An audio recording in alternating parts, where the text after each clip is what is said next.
Warahmatullahi wabarakatuh dan salam sejahtera bersama dengan Cikgu Numaisara binti Muhammad Zuki. Baiklah, hari ini kita akan mulakan pembelajaran bahasa Melayu kita dengan tema 1 iaitu istimewanya keluargaku. Unit 1, bakat istimewa. Tajuk yang cikgu pilih ialah sayangi keluarga. Okey, murid-murid boleh buka buku teks muka surat 2 ya. Okey, cikgu telah membulatkan 2 jenis ragam ayat yang terdapat dalam dialog ini. Okey, ayat yang pertama dan ayat yang kedua. Baik, kita tengok ayat yang pertama. Okey, ayat yang pertama merupakan ayat perintah jenis suruhan. Baik, kita baca sama-sama boleh? Amar, tolong buka pintu. Ayah kamu sudah pulang. Okey, ayat tersebut menunjukkan ibunya sedang meminta bantuan anak yang bernama Amar untuk membuka pintu apabila ayahnya sudah pulang mungkin dari kerja. Baik, manakala ayat yang kedua, kita baca sama-sama ya. Apakah yang kamu dan adik kamu lakukan hari ini, Amar? Baik, ayat ini merupakan ayat tanya. Okey, ayat tanya. Kenapa dia ayat tanya? Kenapa yang atas tu ayat perintah ataupun suruhan? Baik, kita tengok ayat pertama dulu. Kalau kamu perasan, okey, di sini cikgu telah menebalkan ataupun menghitamkan perkataan tolong. Okey, baik, tolong. Tolong merupakan salah satu perkataan yang terdapat dalam ayat perintah. Baik. Manakala ayat yang kedua, cikgu kategorikannya sebagai ayat tanya kerana dia telah menggunakan kata tanya apakah. Okey, dan dia menggunakan juga tanda soal di penghujung ayat. Baik. Untuk mengetahui dengan lebih lanjut tentang ayat perintah dan ayat tanya, mari kita tengok slide seterusnya. Baik, ayat perintah. Ayat perintah membawa maksud ayat yang digunakan untuk menyuruh, melarang, mempersilakan dan meminta seseorang melakukan sesuatu. Baik, yang pertama, tolong. Okey, tolong membawa maksud suruhan ataupun satu ayat yang digunakan untuk meminta bantuan daripada orang lain. Okey, contoh cikgu bagi Ani, tolong ambilkan buku cikgu di atas meja tersebut. Okey, macam itulah tolong kita meminta bantuan. Baik, yang kedua perkataan minta ataupun satu lagi harap. Okey, minta atau harap ni kita akan gunakan perkataan ini apabila kita ingin membuat sesuatu permintaan. Okey, kita nak minta sesuatu benda dari orang lain, kita nak minta ataupun kita ingin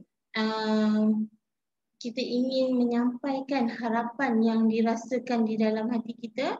Contohnya cikgu cakap, cikgu berharap video cikgu hari ini ditonton oleh semua murid 6 rumah. Harapan cikgu. Okey, baik. Yang ketiga ialah sila ataupun satu lagi jemput. Okey, sila dan jemput ni membawa maksud silaan atau mempelawak. Kita mengajak seseorang. Contoh kita menjemput ataupun mempelawak orang datang ke majlis kenduri, majlis hari lahir, majlis sambutan hari kanak-kanak dan sebagainya. Kita mengajak orang, mempelawak orang datang ke tempat kita. Baik. Ataupun kita boleh juga menggunakan perkataan jemput dan sila ni untuk mengajak orang berkongsi makanan dengan kita. Jemputlah makan kuih ini ibu saya buat pagi tadi. Kita boleh mengajak orang. Dia tetap membawa maksud mempersilakan, mengajak, mempelawak. Baik. Dan yang keempat ni ialah perkataan yang membawa maksud larangan. Jangan usah dan terang-terangan membawa maksud melarang. Okey, kita melarang orang buat sesuatu yang ialah tak ada orang nak larang buat kebaikan, ni mesti kita menggunakan perkataan ini untuk melarang orang membuat sesuatu yang kurang eloklah, kurang sesuai. Contoh, kita cakap di dalam perpustakaan, okey, murid-murid usahlah membuat bising. Okey, jangan membuang sampah merata-rata. Okey, baik boleh faham? Baik, ayat yang kedua tadi cikgu kategorikannya sebagai ayat tanya. Ayat tanya, bagaimana nak kenal pasti ayat tanya? Baik, kita tengok. Ayat tanya digunakan untuk menanyakan sesuatu seperti benda, manusia, bilangan, masa, sebab, tempat dan sebagainya. Okey, ayat tanya boleh dibahagikan kepada dua, iaitu ayat tanya tanpa kata tanya. Okey, ayat tanya tanpa kata tanya bermaksud ayat ini tidak menggunakan kata tanya. Okey, kata tanya tu apa? Sebentar lagi cikgu terangkan. Okey, maklumat kedua tentang ayat tanya tanpa kata tanya ni ialah ayat tanya tanpa kata tanya tetap memerlukan tanda soal pada akhir ayatnya. Okey, maksudnya di dalam ayat tanya tanpa kata tanya, di hujungnya tetap kena letak tanda soal. Okey, macam mana? Okey, contohnya, kamu sudah makan? Kamu sudah makan? Okey, dalam ayat yang cikgu ujarkan sebentar tadi, cikgu langsung tidak menggunakan kata tanya bagaimana, adakah, siapa, bila, di mana, berapa, apa, mengapa. Cikgu tak gunakan langsung. Okey, tapi dia tetap ayat tanya. Okey, sebab di akhirnya pun cikgu ada meletakkan tanda soal dan intonasi soalan cikgu juga menunjukkan cikgu sedang bertanya. Okey, baik. Yang kedua ialah ayat tanya dengan kata tanya. Ayat ini disertai dengan kata tanya. Okey, kata tanya.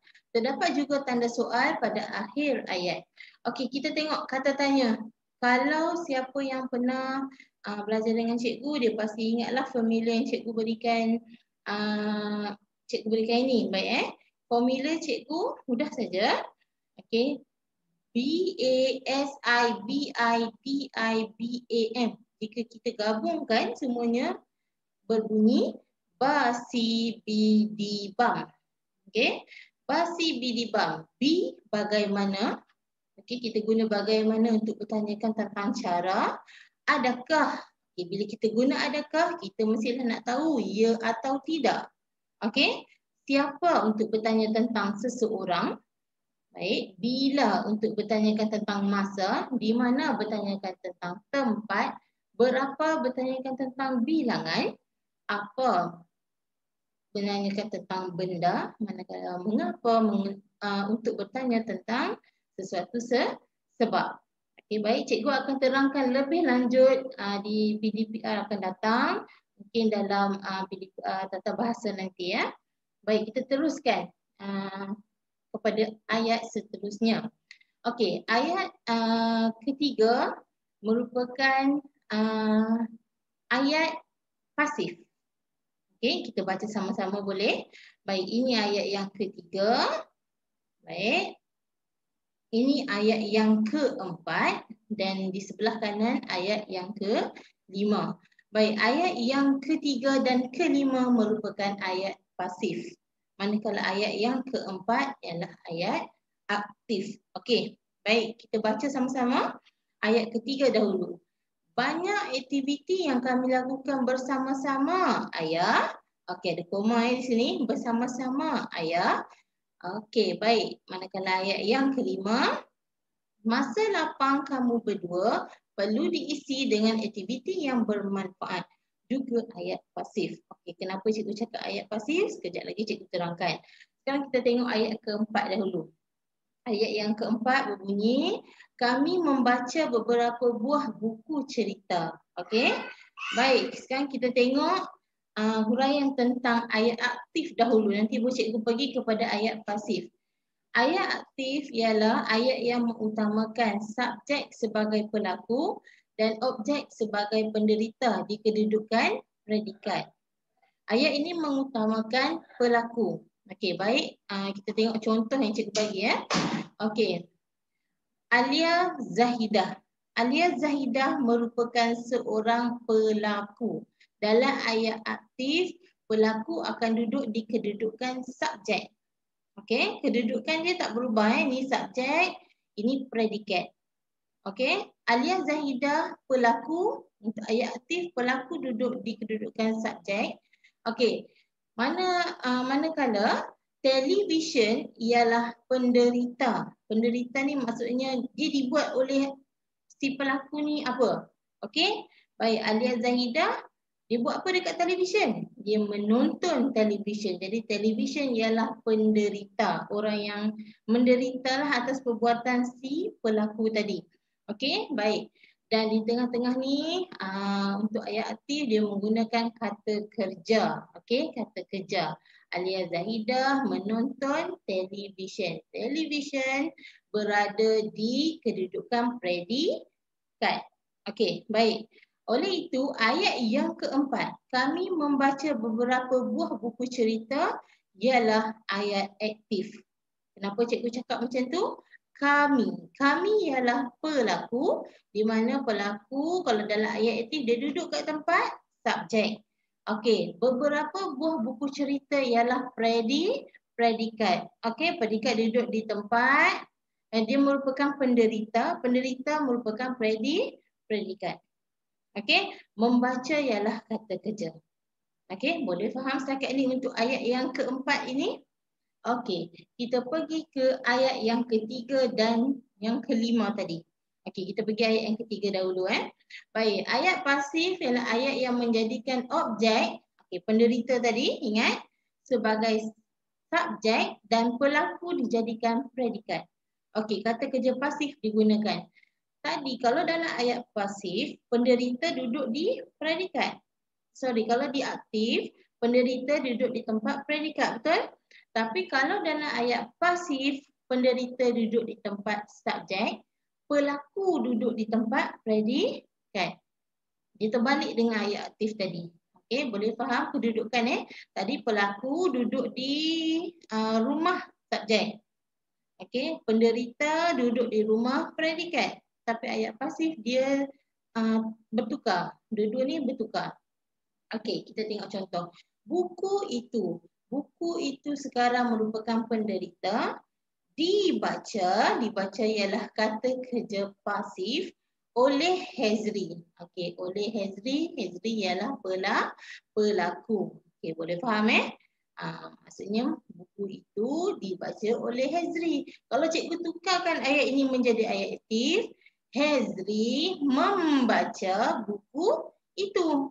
Hezri di depan kalau ayat aktif, buku di belakang. Tak boleh guna imbuhan yang sama kalau ayat aktif membaca. Okey. Kalau dah kita tukar jadi ayat pasif, kita kena tukar imbuhan ni jadi dibaca. Okey, boleh? Kalau awak tak tukar, ayat dia akan bunyi macam ni. Buku itu membaca Hezri. Akan pelik kan? Okey, jadi ingat jangan lupa bila nak tukar ayat aktif kepada ayat pasif, jangan lupa bagi tumpuan kepada kata kerja pasifnya. Okey, perlu tukar imbuhan ke tidak? Okey, jadi ayat yang ketiga, banyak aktiviti yang kami lakukan bersama-sama. Banyak aktiviti sebagai penderita. Kami ialah pelaku. Okey, dia sekarang dah duduk dalam rumah predikat. Okey, kami lakukan ialah kata kerja pasif bersama-sama. Jadi, ini rumah subjek, ini rumah predikat. Okey, kalau cikgu nak tukarkan ayat ini kepada ayat aktif, kami lakukan banyak aktiviti bersama-sama. Itu kalau ayat aktif. Okey, sekarang cikgu buat ayat pasif. Banyak aktiviti yang kami lakukan bersama-sama. Okey, jadi ayat ketiga ni ayat pasif. Baik, kita teruskan kepada ayat yang kelima. Ayat keempat tadi cikgu dah terangkan, ayat aktif. Okey, sekarang ayat yang kelima ialah ayat pasif. Okey, huraiannya sama. Macam tadilah, Ayat pasif ialah ayat yang menjadikan objek penderita sebagai subjek, pelaku dijadikan predikat. Kata kerja pasif digunakan. Sama je situasi dia macam tadi. Buku itu dibaca oleh Hezri. Okey. Kemudian kita tengok terus ke ayat yang kelima. Masa lapang kamu berdua perlu diisi dengan aktiviti yang bermanfaat. Masa lapang ialah subjek. Kamu berdua ialah pelaku. Okey. Perlu diisi dengan aktiviti yang bermanfaat ialah kata kerja pasif. Okey, dia duduk dalam rumah predikat. Ini dalam rumah subjek. Okey, baik, boleh. Okey, kita pergi ke gambar seterusnya. Kita kenal pasti ragam ayat untuk ayat yang ke-6 dan ke-7. Baik, kita tengok ayat yang ke-6. Baca dengan cikgu ya. Ayah, lihatlah lukisan Irfan. Okey, si abang ni teman adiknya pergi jumpa ayah. Okey, adik nak tunjuk lukisan dekat ayah. Okey, kita tengok dulu ayat adik Ayah, lihatlah lukisan Irfan. Baik, ayat yang diujarkan oleh Irfan ini ialah ayat perintah. Okey, ialah ayat perintah sebab cikgu cakap dah tadi, kalau kita nak minta orang tolong kita sesuatu, buat sesuatu, maknanya kita sedang menggunakan ayat perintah. Walaupun tak ada perkataan tolong di sini ni, nampak patutnya adik dia boleh guna ayah, tolong lihat sekejap lukisan Irfan. Tapi kalau tak guna, tak ada masalah.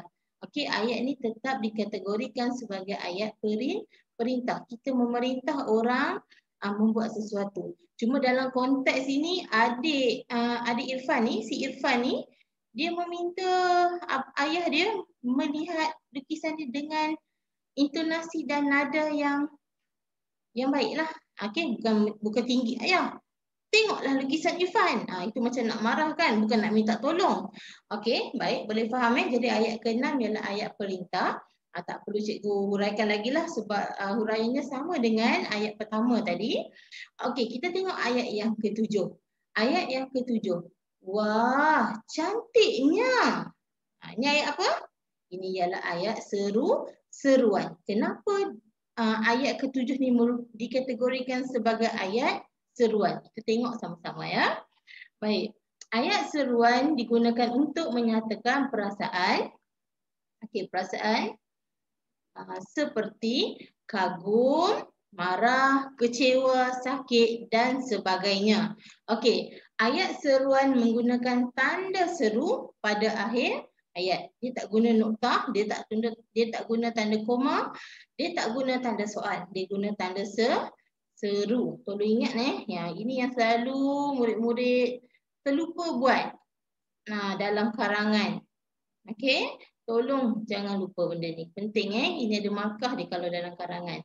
Okey, ini antara contoh kata seru Ada banyak lagi sebenarnya tapi cikgu bagi 4 saja di sini.